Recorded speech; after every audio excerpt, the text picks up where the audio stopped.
자, 다음 내용은 그 레이아웃으로 화면을 적절히 꾸밀 수 있다라면 이제 이 레이아웃 상에 올라갈 수 있는 컴포넌트들과 이러한 컴포넌트에 이벤트를 주었을 때 처리하는 방법에 대해서 학습해 보도록 하겠습니다.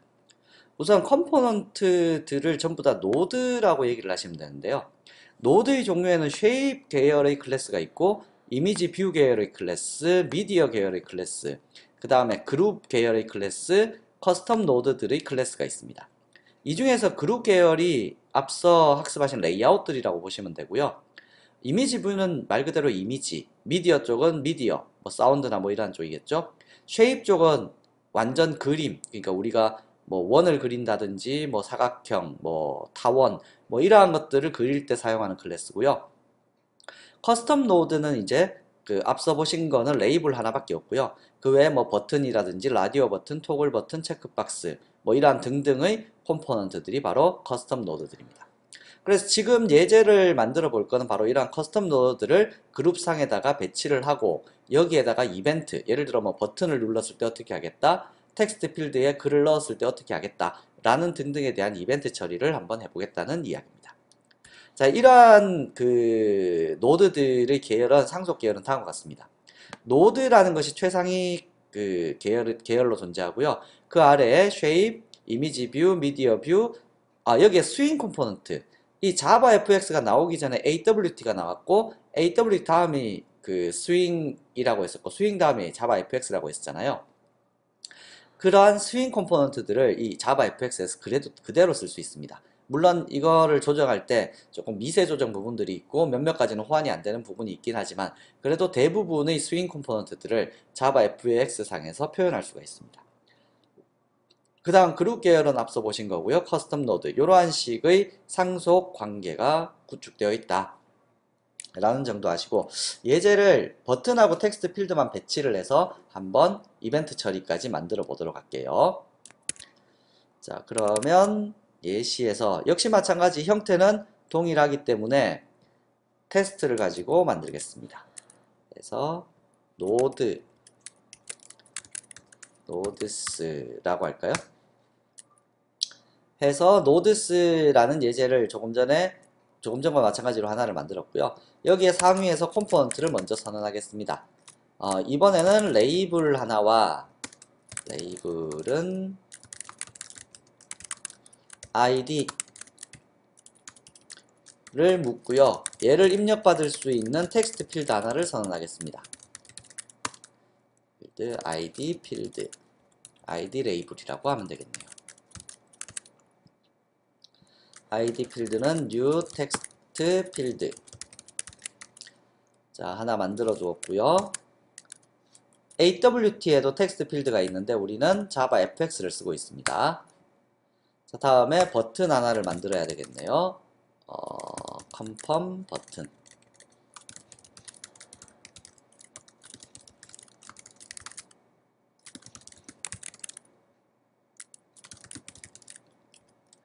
자, 해서 버튼까지 컴포넌트 역시 마찬가지 fx의 버튼을 사용할 거고요.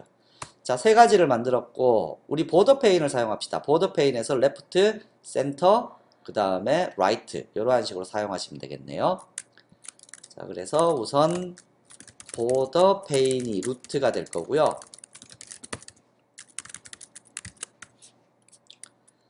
자, 그래서 보더 페인 하나 만들었고 이 루트의 레프트 측면은 id 레이블을 넣을 텐데 스택 페인을 통해서 전체를 차지하도록 만들겠습니다.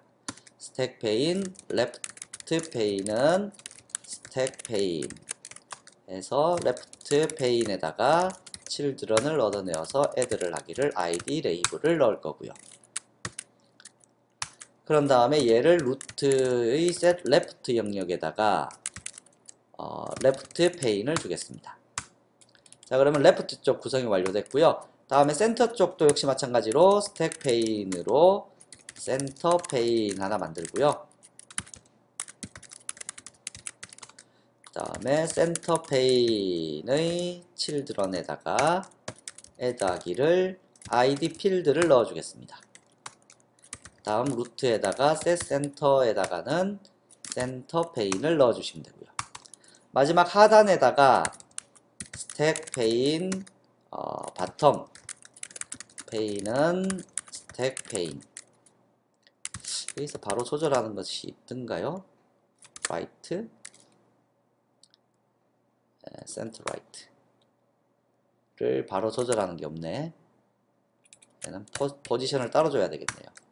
해서 바텀 페인에다가 get children 해서 add 시키기를 confirm 버튼을 넣어 주었습니다.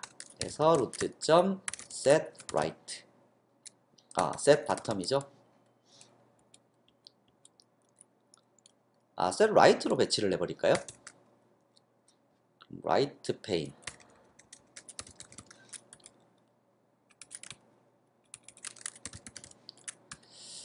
그나마 이게 보기가 좋겠네요.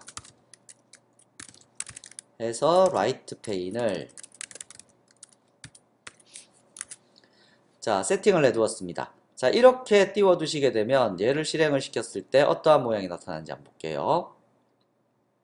자 그러면 id가 있고 id에 무슨 값을 입력받은 다음에 confirm 누르겠다. 뭐 이러한 형태의 화면 구성이 되겠죠.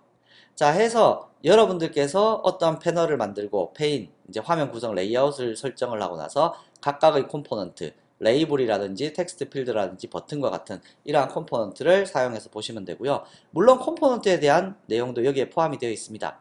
콤포넌트 보시면 뭐 레이블이라는 콤포넌트 사용법, 그 다음에 뭐 아래쪽에 버튼이라는 콤포넌트, 라디오 버튼, 텍스트 필드, 패스워드 필드, 하이퍼링크 뭐 이러한 등등등의 여러가지 메뉴 만드는 것들도 역시 있습니다. 라는 예시들이 있으니까 얘를 보고 각각을 여러분들이 다음과 같이 배치를 해서 사용해 보시면 될 것 같습니다. 자 그러면 이러한 콤포넌트에 대해서 여러분들이 이벤트를 주고 싶다 라고 하면 어떻게 하면 될까요? 자 이벤트를 줄 때는 각각의 콤포넌트들이 가지고 있는 메소드가 있는데 set on으로 시작하는 메소드들이 있습니다. 그래서 만약에 나는 버튼을 눌렀을 때 어떠한 일을 하고 싶다 라고 작업을 하고 싶으시다면 여기에 다음과 같이 처리를 하시면 될 겁니다. 위에다가 할까요? 밑에다가 모아서 하는 게 낫겠죠. 여기에 이벤트. 자 이벤트들을 어떻게 처리할 거냐면요, confirm 버튼이라는 곳에다가 set on, 버튼을 뭐 누르는 것밖에 없죠. 그러면 set on action이라고 해서 처리를 하셔도 되고, 그리고 아래쪽에 보시면 set on mouse clicked, 마우스 클릭했을 때 액션, 이러한 식으로 관리를 하셔도 관계는 없습니다. 근데 일단 버튼은 뭐 누르는 거 한 가지 액션이기 때문에 그냥 set on action이라고 하고, 여기에 밸류로 들어가는 게 이벤트 핸들러가 들어가야 됩니다. on 액션을 했기 때문에 액션 이벤트를 처리하면 되고요. on 마우스 클릭도 하게 되면 마우스 이벤트, on 키 이벤트라고 처리하시게 되면 키 이벤트라고 이 부분을 바꿔서 적어주시면 됩니다. 그래서 new event handler 라고 해서 여기서는 액션 이벤트겠죠. 자 하시고 내용부를 재정의해 주시면 되고요. 일단 임포트를 시키는데 자바fx의 액션 이벤트를 사용하시면 되고, 이벤트 핸들러도 자바fx 거를 쓰시면 됩니다. 자 그럼 여기에 보시면 빨간 줄이 뜨는 게 얘는 반드시 구현해야 되는 메소드가 있다 라고 뜨죠.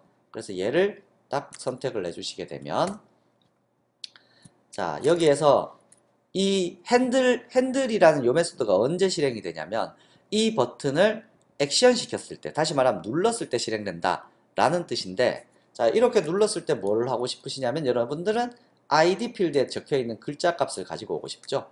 그래서 string 텍스트는 id는 id 필드에서부터 get text, 현재 적혀있는 글자를 가지고 오겠습니다 하고 나서 화면에 한번 띄워 보시면 되겠죠.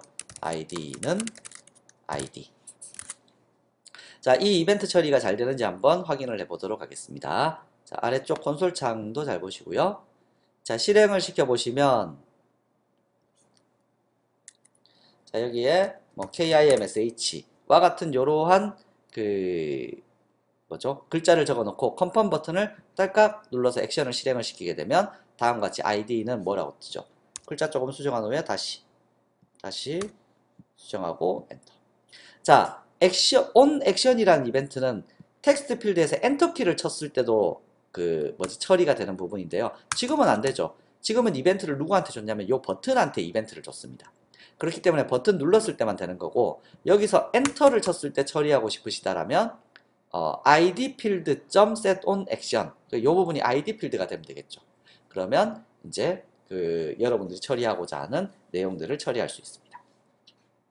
자, 버튼에 대해서 한번 테스트 해봤고요. 자, 다음으로는 얘는 끄고, 다음으로는 여기 id 필드에 우리가 키보드를 누를 때마다 이벤트를 주고 싶다 라고 하게 되면 id 필드 set on key pressed, 눌렀을 때마다 이벤트를 주고 싶다라는 거죠.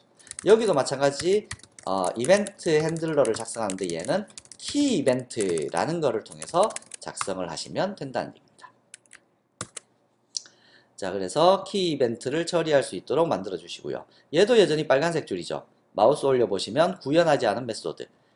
자, 키가 프레스 되었을 때에 대한 이벤트를 처리하고 싶다는 겁니다. 그래서 이 부분을 만들어 두시고, 이 핸들러가 id 필드에서 키가 눌려지면 뭘 하고 싶으시냐면, 하나 누를 때마다 지금 눌렀는 글자를 가지고 와서 화면상에 띄워보고 싶다라는 거죠. 그럴 때 요 키 이벤트의 이벤트라는 요 매개 변수가 무슨 역할을 하냐면, 방금 누른 키를 가지고 올 수 있습니다. event.get text, 지금 누른 텍스트를 가지고 와주세요 라고 하면 스트링으로 그 데이터 값을 가지고 올 겁니다. 키를 가지고 오면 여기에서는 키 값이 무엇이다, system.out.println, 키는 키 라고 해서 한번 출력을 내보시게 되면 이것도 이벤트 처리가 끝나게 됩니다.